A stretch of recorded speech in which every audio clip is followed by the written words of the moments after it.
Hall டிக்கெட்டில் உள்ள இன்ஸ்ட்ரக்ஷனில் முக்கியமான 10வது பாயிண்ட்டை பார்க்குறோம். இப்போ 2 ஜோனல்ஸ்லேயும் செலக்ட் ஆகியிருப்பாங்களே ஒரு சிலர்லாம். அதாவது இப்போ மதுரை ஜோனலில் நான் செலக்ட் ஆகியிருக்கேன், மதுரை ஜோனலில் தேனி டிஸ்ட்ரிக்டில் நான் செலக்ட் ஆகியிருக்கேன் ஒன்று. ரெண்டாவது பார்த்தீங்கன்னா அதே மாதிரி நான் சென்னை ஜோனலில் செங்கல்பட்டு காஞ்சிபுரம் டிஸ்ட்ரிக்டில் நான் செலக்ட் ஆகியிருக்கேன். நான் ஒரு எக்ஸாம்பிளுக்காக சொல்கிறேன். இப்படி 2 ஜோனல்ஸில் வந்து நான் செலக்ட் ஆகியிருக்கேன் அப்படின்னா அந்த கேண்டிடேட்ஸ் வந்து சர்டிஃபிகேட் வெரிஃபிகேஷனுக்காக ஏதாவது ஒரு ஜோனலுக்கு போனால் போதும். 2 ஜோனல்லையுமே சிவி மென்ஷன் பண்ணியிருக்காங்க, டேட்டு மென்ஷன் ஆகிருக்கு. அந்த ஜோனலில் பார்த்தீங்கன்னா 17ஆம் தேதி, இந்த ஜோனலில் 18ஆம் தேதி மென்ஷன் ஆகிருக்கு அப்படின்னா நீங்கள் உங்களுக்கு விருப்பப்பட்ட ஏதாவது ஒரு ஜோனலில் போய் நீங்கள் சிவி அட்டன் பண்ணால் போதும் அப்படின்றத தெளிவாக கொடுத்துருக்காங்க. அண்ட் அதுக்கப்புறமா இந்த சர்டிஃபிகேட் வெரிஃபிகேஷனுக்காக இந்த மாதிரி போகிறவங்க, நான் 2 ஜோனல்லையும் செலக்ட் ஆகியிருக்கேன், நான் ஏதோ ஒரு ஜோனலுக்காக நான் சிவிக்கு வந்திருக்கேன் அப்படின்னு போகிறவங்க கட்டாயமாக நீங்கள் வந்து 2 ஜோனல்லேருந்து வெளிவந்த, இன்னும் நான் புரிகிற மாதிரி சொல்கிறேன். இப்போ நான் சேலம் ஜோனலில் ஓஏக்காக செலக்ட் ஆகியிருக்கேன், அதுக்கப்புறமா திருநெல்வேலி ஜோனலில் மசால்ஜிக்காக செலக்ட் ஆகியிருக்கேன் அப்படின்னா உங்களுக்கு இந்த 2 ஜோனலில் ஏதாவது ஒரு ஜோனலுக்கு நீங்கள் சிவிக்கு போனால் போதும், அவ்வளவுதான்.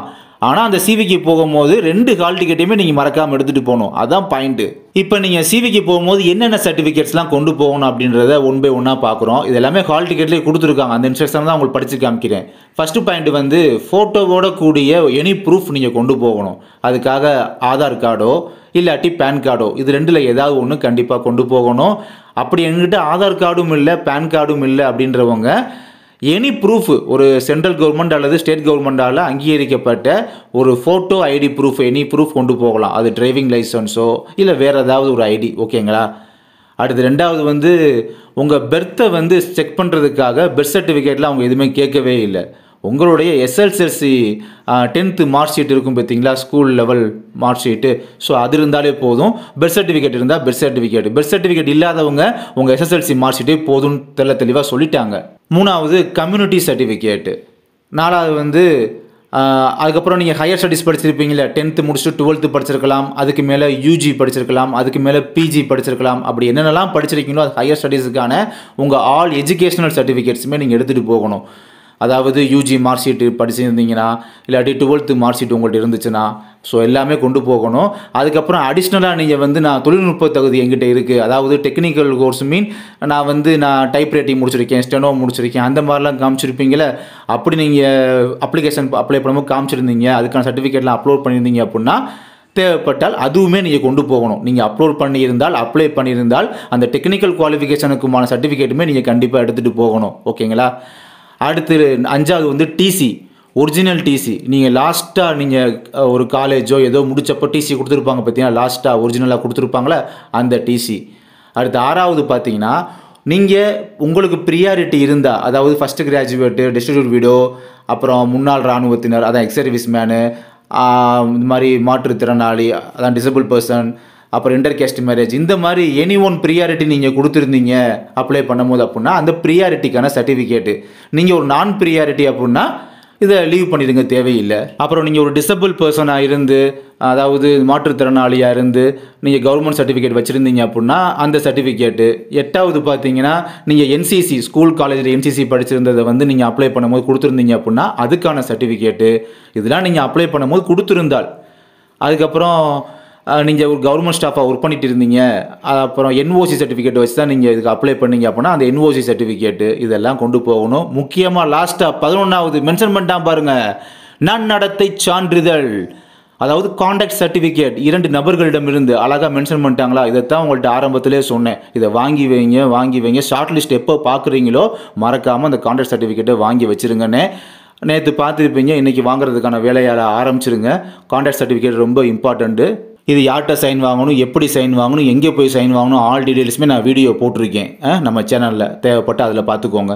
இப்போ சிவிக்கு போகிறவங்களுக்கான இந்த கைட்லைன்ஸ் அப்படின்றது கொடுத்துருக்காங்க, அட்வைசரிஸ் அது வந்து கொடுத்துருக்காங்க. ஃபஸ்ட்டு பாயிண்ட்டு, வரும்போது சிவிக்கு வர்றவங்க எல்லாருமே ஒரு ப்ராப்பரான ட்ரெஸ் கோடிங்கில் வரணும், ப்ராப்பர் ட்ரெஸ் கோடிங்கில் வரணும் அப்படின்றத தெளிவாக மென்ஷன் பண்ணிட்டாங்க. 2வது வந்து அந்த ஹால் டிக்கெட் இருக்குது பார்த்தீங்களா, ஹால் டிக்கெட்டில் சொன்ன டேட்டு டைமுக்கு கரெக்டாக நீங்கள் அந்த டேட்டு டைமில் தான் கரெக்டாக அனுமதிக்கப்படுவீங்க. ஒருவேளை நீங்கள் லேட்டாக போயிட்டீங்க சிவிக்கு அப்படின்னா எக்காரணத்தை கொண்டு உங்களை சிவி அட்டன் பண்ண விட மாட்டோம் அப்படின்றத சொல்லிட்டாங்க.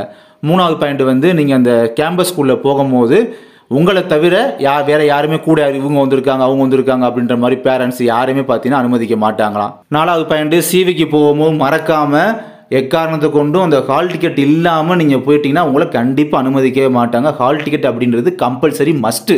5வது பாயிண்ட் ஹால் டிக்கெட்டில் வந்து ஃபோட்டோலாம் தெளிவாக தான் கொடுத்துருக்காங்க, ரொம்ப தெளிவாகவே கொடுத்துருக்காங்க, நானும் பார்த்தேன். அப்படி ஒரு வேளை இன்கேஸ் தெளிவாக இல்லை அப்படின்னா உங்கள்கிட்ட இருக்கக்கூடிய பாஸ்போர்ட் சைஸ் ஃபோட்டோ இருக்குது பார்த்தீங்களா, அந்த பாஸ்போர்ட் சைஸ் ஃபோட்டோவை எடுத்து நீங்களே ஹால் டிக்கெட்டில் வந்து பேஸ்ட் பண்ணிக்கலாம். பேஸ்ட் பண்ணிக்கிட்டு அப்படி நீங்கள் ஹால் டிக்கெட்டை கொண்டு வாங்க சொல்லியிருக்காங்க. கூடவே ஒரு ஐடி ப்ரூஃப், நம்ம தான் அந்த ஆதார் கார்டு இதெல்லாம் கொண்டு போகிறோம்ல, அந்த ஐடி ப்ரூஃப் தான், வேறு எதுவும் இல்லை, பெருசாக சொல்ல வேண்டியதில்லை. அடுத்து 5வது பாயிண்ட் வந்து தடை செய்யப்பட்ட பொருட்கள், அதாவது பேக்கு, அப்புறம் இந்த கேம்பஸ்குள்ளே போகும்போது இந்த கையில் மின்னணு எலக்ட்ரானிக் வாட்ச், இந்த மாதிரி ரெக்கார்டிங் இதெல்லாம் இருக்கும் பார்த்தீங்களா, உங்கள் மொபைல் ஃபோனை ரெக்கார்ட் பண்ணுற டிவைஸு, இந்த மாதிரி தடை செய்யப்பட்ட பொருட்கள்லாம் வந்து கேம்பஸ்குள்ளே வந்து கொண்டு போகக்கூடாது. அப்படி ஒரு வேளை நீங்கள் கொண்டு போனாலுமே அந்த திங்ஸுக்கு வந்து நீங்கள் தான் பொறுப்பு. எக்காரணத்தை கொண்டும் இந்த மெட்ராஸ் ஹைகோர்ட் அந்த டிவிஷன் வந்து பொறுப்பு இருக்காது அப்படின்றத சொல்லியிருக்காங்க. 7வது பாயிண்ட் வந்து சிவி அப்போது ஃபேக் சர்டிஃபிகேட் கொண்டு போகிறது, ஏதாவது முறைகேடில் வந்து இன்வால்வ் ஆகிறது, அந்த மாதிரிலாம் இன்வால்வ் ஆகக்கூடாது. அப்படி ஏதாவது நீங்கள் ஃபோர்ஜரியில் இன்வால்வ் ஆனது தெரிஞ்சுன்னா அந்த சிவி ரூமை விட்டு உங்களை வந்து வெளியேற்றிடுவோம். வெளியேற்றுறது மட்டும் இல்லாமல் உங்கள் மேலே கிரிமினல் ஆக்ஷன் எடுக்கிறது மட்டும் இல்லாமல் அந்த சர்டிஃபிகேட் வெரிஃபிகேஷன்லேருந்து உங்களை ரிஜெக்ட் பண்ணிவிட்டு ஃபியூச்சர் எக்ஸாம்லேருந்து ஒரேடியாக உங்களை பேன் பண்ணிடுவோம் அப்படின்றத சொல்லியிருக்காங்க. உங்களுக்கான ஹால் டிக்கெட்டை டவுன்லோட் பண்ண உடனே டோட்டலாக 3 பேஜஸ் நினைக்கிறேன். அதில் ஃபஸ்ட்டு பேஜ் ஃப்ரெஷ் பேஜாக இப்படி தான் இருக்கும் பார்க்குறதுக்கு. Register number, name, date of birth, application நீங்கள் போட்டு அந்த டிஸ்ட்ரிக்ட் இருக்குது பார்த்தீங்கன்னா அந்த டிஸ்ட்ரிக்ட், இந்த 4மே கரெக்டாக இருக்கா அப்படின்றத ஒன்ஸ் செக் பண்ணிக்கோங்க. உங்களுடைய ஃபோட்டோ தான் இருக்கா இல்லை மற்ற நபருடைய ஃபோட்டோ எதுவும் மாறி வந்திருக்கா அப்படின்றதையும் செக் பண்ணிக்கோங்க. எல்லாமே கரெக்டாக தான் இருக்கும், எதுக்கும் ஒரு சேஃப்டிக்காக அதெல்லாம் கரெக்டாக இருக்கான்னு செக் பண்ணிக்கிற சொல்கிறேன். அப்புறம் டேட் அண்ட் டைம் வந்து மென்ஷன் பண்ணியிருப்பாங்க, அந்த டைமில் தான் நீங்கள் போகணும். எந்த பிளேஸ் அப்படின்றது அக்யூரேட்டான பிளேஸுமே மென்ஷன் ஆகிருக்கும். ஸோ இதுதான் ஹால் டிக்கெட்டில் மெயினாக நீங்கள் பார்க்க வேண்டியது. அதுக்கப்புறமா அந்த சிவிக்கு போகும்போது நீங்கள் ஒரு செட்டு அந்த ஒரிஜினல் ஃபுல்லாக கொண்டு போவீங்க, அதுக்கான 2 செட்டு ஜெராக்ஸு அப்படியே கொண்டு போவீங்க அப்படின்றத சொல்லியிருந்தோம் ஆல்ரெடி உங்கள்கிட்ட. அந்த 2 செட்டு ஜெராக்ஸில் பார்த்தீங்கன்னா அது வந்து செல்ஃப் அட்டஸ்டட் ஜெராக்ஸு, அப்படின்னா உங்களால் சுய சான்றளிக்கப்பட்ட நகல்கள். அது ஒன்றும் இல்லை, நீங்கள் 2 செட்டு ஜெராக்ஸ் போடுறீங்க பார்த்தீங்களா, அதில் ஒவ்வொரு ஜெராக்ஸு கீழேயும் பார்த்தீங்கன்னா ரைட்டு கார்னரில் கீழே வந்து நீங்கள் வந்து உங்களோட சிக்னேச்சரை என்ட்ரி பண்ணுவீங்க, உங்களுடைய சைனை போடுவீங்க, அவ்வளோதான். இதுதான் செல்ஃப் அட்டஸ்டட்னா பெருசாக ஒன்றும் இல்லை, உங்களுடைய சைனை நீங்கள் போட போகிறீங்க. இது ஒன்றும் பிரச்சனை இல்லை. 2 செட்டு ஜெராக்ஸ் போட்டிங்களா பத்திரமா வச்சுக்கோங்க. சிவிக்கு நீங்கள் அங்கே போவீங்க பார்த்தீங்களா, மார்னிங் எந்த பேச்சும் டைமிங்கில் போவீங்க பார்த்தீங்களா, கொஞ்சம் இயர்லியராக தான் நீங்கள் போவீங்க. இயர்லியராக போகும்போது ஸோ அங்கே கூட பார்த்து நீங்கள் வந்து கீழே சைனை போட்டுக்கலாம், ஒன்றும் பிரச்சனை இல்லை.